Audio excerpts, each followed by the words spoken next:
Sum had always dreamed big. Not just tall building big or mountain big, but space big.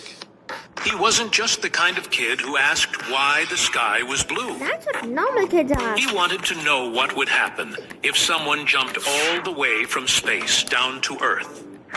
One evening, after reading a book about space, his mind wandered as usual.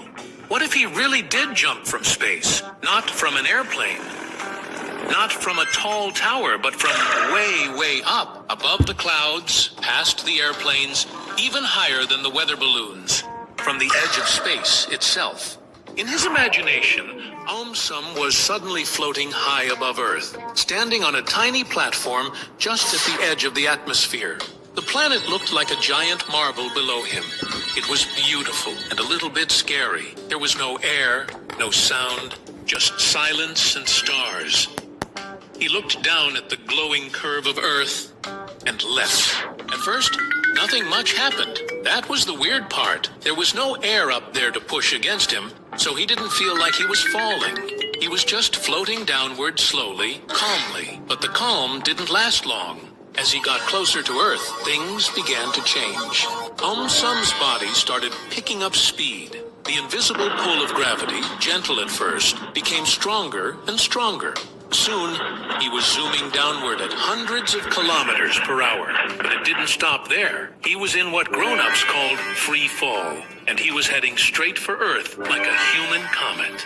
As he passed into the upper layers of the atmosphere, the air began to thicken. That's when he really started to feel the fall. The wind roared past his ears. He was falling so fast that the air around him was heating up from the friction.